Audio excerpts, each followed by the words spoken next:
Welcome. You are listening to a 2019 Right on Con podcast. This is Sue Stanley from the Right on Con team. I'm very excited to speak to YA author Kelly Coon today about adopting a growth mindset. Welcome, Kelly. Hi, thank you so much for having me. Okay.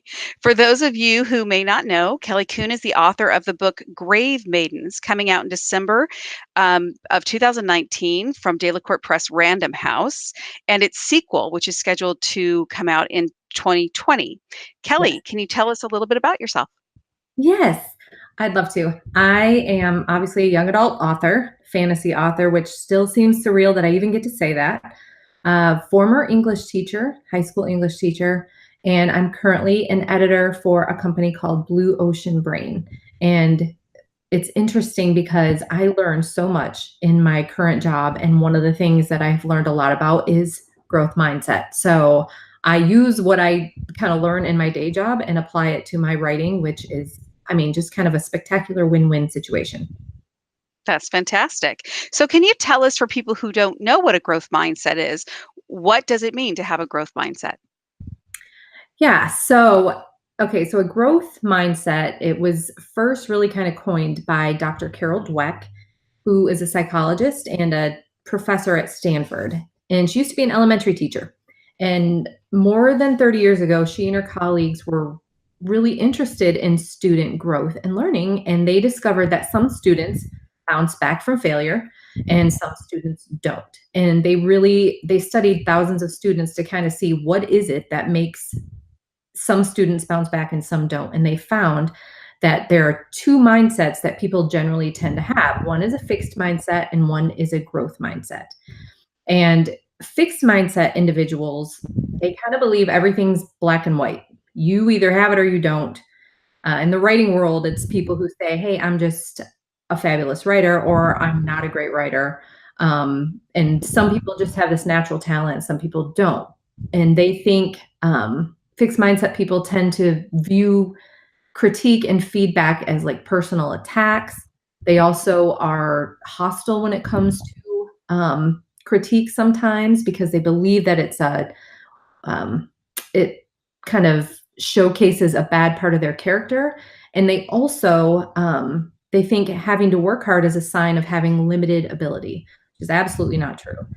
But those who have a growth mindset really believe they can improve and learn through effort and that failure is opportunity. And I think nothing is really more relevant to a writer than having a growth mindset because it is inevitable that you will fail. And how you bounce back from that really can control what your destiny is almost in the publishing world. That makes a lot of sense. That makes a lot of sense. So, for just right up the front, and we will include resources at the end of this podcast. If Sure. people want to learn more about what it means to have a growth mentality or a fixed mentality, or even there are assessments I know available online, can you make a recommendation for where the best place to find information is? Yes, I would. And I have, after I got into the business of being an editor with this company, I first was introduced to growth mindset. And I read Dr. Dweck's book, which is called Mindset, The New Psychology of Success. And that really kind of changed my perspective on a lot of things. But if you just want like kind of a quickie intro, you could go to YouTube and look up John Spencer's growth mindset video, and he does a really good, just short and sweet. I think it's like 3 minutes analysis of what it really means, and it gives you pictures and stuff that makes it easy to understand. Fantastic. Thank you for sharing that. Okay, so what I would like to really focus on today is how having a growth mindset affects being an author and your response as a writer who is trying to publish or has published or is even at the very beginning of trying to write their first book. When did you start applying a growth mindset to your life as a writer? Well, it took a shockingly long time. Um, after really getting knocked down a million times, did I kind of figure it out. So I used to be incredibly arrogant about my writing. And I was a 4.0 student in high school. I was valedictorian. I was 4.0 in undergrad and grad school. Top of my class. I wrote A plus essays and A plus stories. So really, I truly believe that my writing was a talent that was untouchable. I never really got critical feedback. I wasn't, and I, so therefore, I really wasn't analytical or critical about myself. Um, I rarely wrote more than one draft. My professors told me I was going to be published. I believed them. And so, and I had kind of been flying by the seat of my pants, and I was doing all right. So I figured that's all I needed. So I went to college, I went to grad school, got my degree in secondary ed. And I was like, I'm going to slap together a novel. Obviously, it'll be easy for someone with my inestimable talent. Um, so I did. I wrote a very terrible novel, which I assumed was fantastic. And I started querying. And I went out again and again. And I was persistent. Growth mentality doesn't have anything to do with persistence because I was the most persistent on the person on the planet. I I wrote a query, I sent it out, I got rejected. I said, well, that person has no idea what they're doing. I wrote the same query, I sent it out again, didn't change my book at all, didn't change my query, didn't change my synopsis, sent it out. And I did this repeatedly. I was nothing if not optimistic. And really, not until I wrote 3 complete novels. I went to a couple of conferences, and did I really start to even begin to understand that I did not have it all together. Um, as much as I'd read in my life, as much as I had succeeded as a writer previously, I wasn't a novelist. I could not get by on whatever intrinsic talent I believed that I had alone. So after I don't know. I might have had rejections from agents in the upper 90s at that point, more than 90 rejections, I would say. Really, at that point, I said, you know what? I am doing the same things over and over again, and it's not getting me anywhere. Perhaps I should take a look at craft and figure out what I am doing. So I did. I was like, I'm going to take 6 months and I'm going to immerse myself in craft. So I bought some books. I went to KM Weiland's website, which for whatever reason is organized really perfectly for someone like me who's very linear and analytical. And I took her website and I studied it like this good student that I was. I took it like a college course. I quizzed myself, I took notes, I took her stuff and I synthesized it into the work I was doing. And I wrote the first draft of Grave Maidens. After that, I sent it out to 11 agents. I got 11 full requests and 2 offers. So it took me understanding that I was not everything I thought I was. I needed to learn and learn from people who knew how to do it. Did I ever make really any kind of headway? So that was my journey. What was was there a thing, like, something that someone said to you that caused you to step back and say, "Okay, I need to reevaluate how I'm doing this," or was it just the process? Well, part of it was the process, but one of the things was, and I actually don't even remember her name, which is sad, but I went to the New York Pitch Conference in 2015, and I had a book, and I thought it was spectacular. It was the third one I'd written, and I took it with me, and I was pitching, and everyone I pitched said, "You know what? You're a good writer." And I'm like, "Well, of course I am. That's what I believed all along." And someone, gosh, I wish I could remember her name. I have it somewhere. Oh, I know. It's Paula Mounier, I believe. I have to look that up. Anyway, she said to me, "You're a good writer, but guess what? There are millions of good writers. Your thesis is flawed and your plot structure is a mess." It's what she said to me because I showed her my synopsis. And I said, wow. I think getting that feedback face to face in no uncertain terms, cut and dried, was kind of push I needed. I think email querying for me was very I don't know. I had removed myself from it a little bit. Rejections hurt, of course, but I assumed the rejection came from a misunderstanding on their part. But when she looked me in my eyes and said, "Hey, you are not everything you think you are," then it made me take stock of myself. And it was really after that that I said, "I need to scrap this novel and rewrite it." And my brother looked at me and said, "How in the world are you going to write your fourth novel without having any success so far?" And I was like, "You know what? I can figure it out." But before I wrote it, I went and I learned because I was like, I got to figure something out. So you took that rejection as an opportunity. Have Yes. you, um have you ever worked with a critique partner or a critique group? Have you taken parts of your work, to be evaluated that way? Absolutely. Now I have. Once I once I found the first of all, I didn't know where to look. When I was first querying, I wasn't on Twitter. I did not really I went to a couple of RWA meetings in my area, but they were all outside of my genre. I really was new to the writing world and didn't even understand where to look to find a critique partner. I absolutely have critique partners now because I understand the value of having other people look at your work, and part of it before that I think was a matter of, hey, nobody can really give me any kind of good feedback because I had never had the experience truly outside of maybe a couple of times in college. And I got my undergrad in creative writing, and people really were just very complimentary and not very helpful. So I'd never really had gotten the opportunity of someone taking a hard look and saying, "This is garbage work. Let's figure this out." Mhm. My first real experience with that was with my agent who accepted me. When I sent her my book, I assumed we'd go immediately out on submission. And she said, actually, you have some work to do. And not really until she showed me that did I get someone. I knew I needed work to do, but not until she showed me that did I know how much I needed to do and how valuable a critique partner can be. So out of curiosity, oops, sorry. I didn't mean to step on you. Oh, you didn't. Okay, good.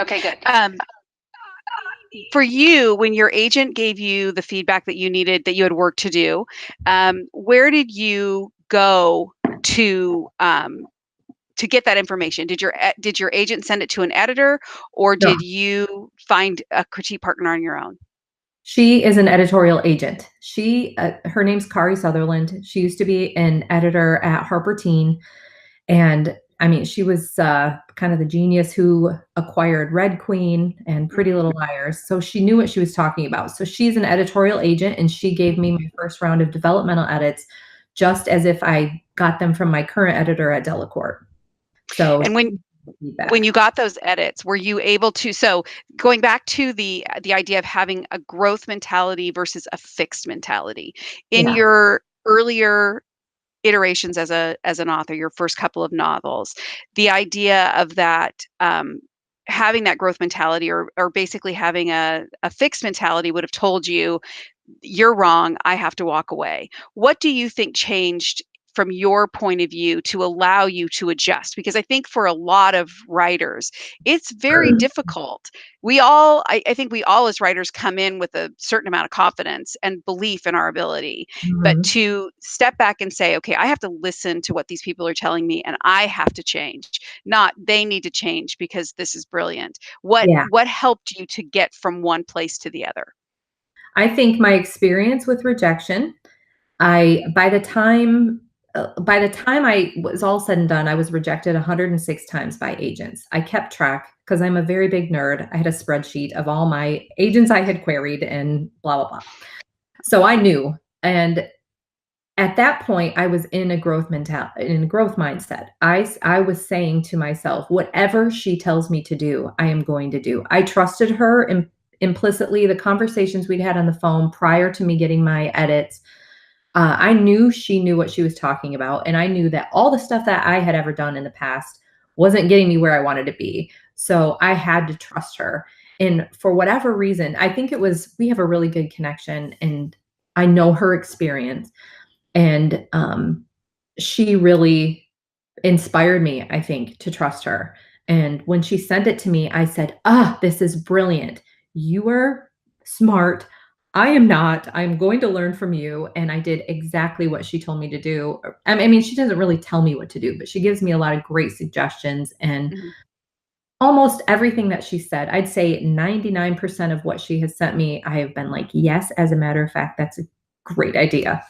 So I think it was my experience with rejection and also, I don't know, maybe a little bit of writing maturity. I had been at it for 10 years. I had spent a decade on and off, not being successful. And for whatever reason, not changing very much. So I was like, I have to trust somebody because what I've done isn't working. And I'm an older YA author, so I think that, you know, my experience with the world in general might help me more than it would have for sure when I was 21. I did not have the maturity that I see in some of the younger young adult authors in who are writing with me. I would definitely not have been as successful as they are because I didn't have the maturity to learn like I know that some of them do. So that's I think a key to understanding the value of having a growth mindset as opposed to having a fixed mindset. In that kind of fixed mindset of perfectionism, where if I take feedback, then I failed. If someone Yes, tells me that it's not good enough, then I have to throw it away. I can't revise it. So right. how did you overcome your once you knew that you had to? There Yay. was that moment where it's like, "Okay, this is not working and I have to change. It's me that has to change, not the people that are reading my work." Correct. The steps that you took worked it sounds like you took a kind of a very analytical approach. I'm gonna go to the website, I think you said Kate KM. Yes, Weiland. yes, and I'm gonna learn from this. What kinds of places do you think that obviously would be something that anyone could do was is go and study that. Yes, Are there other places where outside of a really great developmental agent, which not every right. author has at this point in their career, where what other places do you suggest that people can go to get the help and support that they need to get feedback, to apply that feedback, and to understand the value of doing that? Sure. Well, first, I think that you have to be gentle with yourself. I have always been supremely very hard on myself. And it has given me a little bit of success. It's pushed me to be excellent, but it also has caused me to kind of beat myself up a little bit. And if I was really afraid of failure. I always was afraid of failure. So I think first you have to be gentle with yourself and forgive yourself for not knowing everything. Some people are the opposite of who I am, but I think for many writers, we have to be ambitious in order to be in this field. So a lot of us can't we kick our own selves when we are down, and we are so afraid of failure that sometimes we growing seems like what you had brought up before, that you are failing if you are growing, which is counterintuitive, but it's true. It's sometimes how we feel. Um, and so that was the first thing. If you want to, things that really helped me learn, I read Donald Mass, The Emotional Craft of Fiction. That was something that I really found to be, I don't know, inspirational to me. Like I said, I am a giant nerd at heart. So learning all of these people's techniques has really kind of inspired me to be better than I am. John Truby's The Anatomy of Story is excellent. And it's also very linear. So it kind of takes you through plot structure step by step, which is for someone like me who, I mean, I break down my books that I've written in by percentages so that I know exactly where my midpoint is. So the way he sets things up really, I mean, that really works well for my brain. That's great, and I appreciate you talking about that because lots of people who, well, all of us are individuals, Yeah. and some people are very linear in the way they lay things out. Yeah. Others are more pantsy. In other Well, words, they yeah. write from the gut and then they Yeah. revise later. Yeah. For a person who does tend to write from the gut, and which I think when your personality is that you do write kind of by the seat of your pants. I sort of straddle the middle personally, but Mhm. there's a lot of people that I know that do write they just start writing and they finish. And then Yes. once they're done, then they go back, which can be messier and more difficult. It Mhm. sounds like you have been able to apply that you could actually look at any manuscript and break it down in that way. So for people who wanted to maybe try something different, if they do write from the seat of their pants, if they are a Mhm. pantser, that they could actually go learn a little bit about plot structure that you're talking about, and then review their material and go through it in that way. Do you think that that would be helpful? Absolutely. I think anybody can benefit from knowing the structure behind a story, even if you don't write with a plot outline. I have a great friend of mine, a great writer friend who I have learned or who I met and grown closer to during this whole writing process, who starts in the middle of the story and writes outward from both ends. That blows my mind. I'm like, how do you do that? She starts with the middle scene. And for me, someone who is such a, I have a 10,000 word plot outline before I even start to write a word, or I cannot write it. That's so amazing to me. But she said, she's like, I think I might try plotting. I think I might try looking at plot structure. And for her, she kind of had absorbed through reading how plot structure works.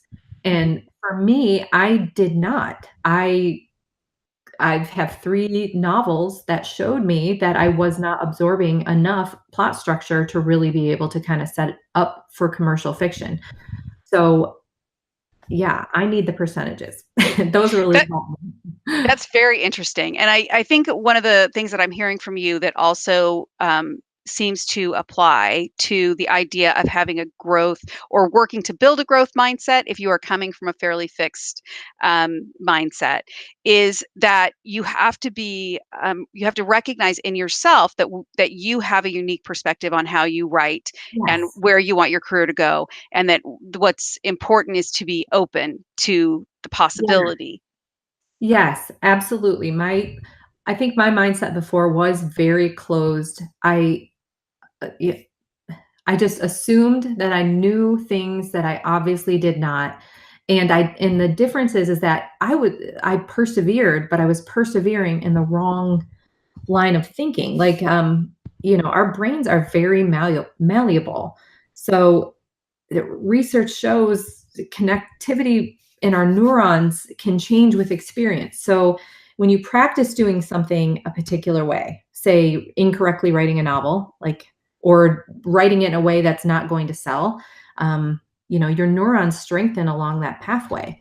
But if you change your techniques, it hurts because your neurons are not used to that, but they will actually grow in new neural networks, um, will grow new connections, if I can put it as simply as possible.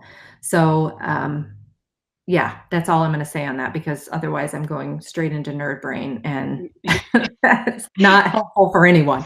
Anyway, Down a what I'm deep trying rabbit to hole. say is that your brain grows and you can learn and it gets easier over time, but it will hurt at first because you're not used to it. That's a simpler way of saying that. Yeah. Yeah, and it sounds like especially as and your story, aside from the very successful ending, is Yeah. is really familiar to me, and I think it is will be to most writers, where we have talked to people, we've had experience ourselves where it just whatever we're doing is not working, but it's really hard to identify what it is that isn't working and how to kind of bridge that gap. And it sounds like it would be very helpful to step back and look at the way we accept feedback Yes. and where we seek feedback.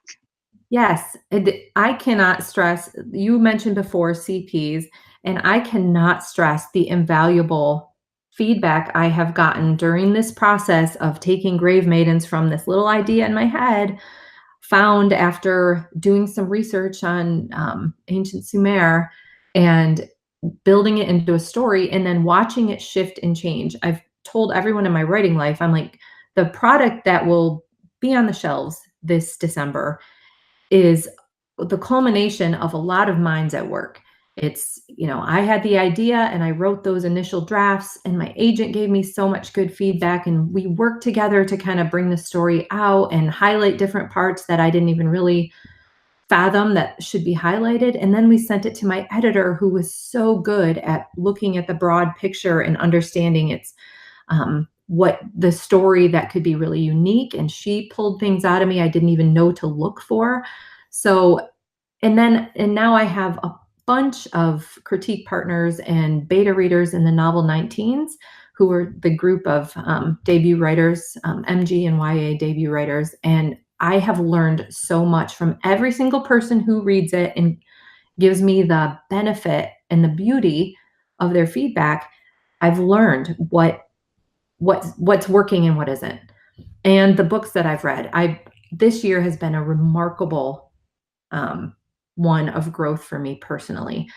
And I only hope that I can translate it into the sequel and the future books that I might be blessed to write. I don't know. I'm going to try. That sounds fantastic. Thank you so much for sharing this information with us. I think it'll be really beneficial to people, and I encourage anyone to follow up on. We will provide a list of the resources that Kelly provided during our conversation so that you can read as well. So, thank you very much, Kelly, for your time. I really appreciate it. Thank you for having me. It was my absolute pleasure.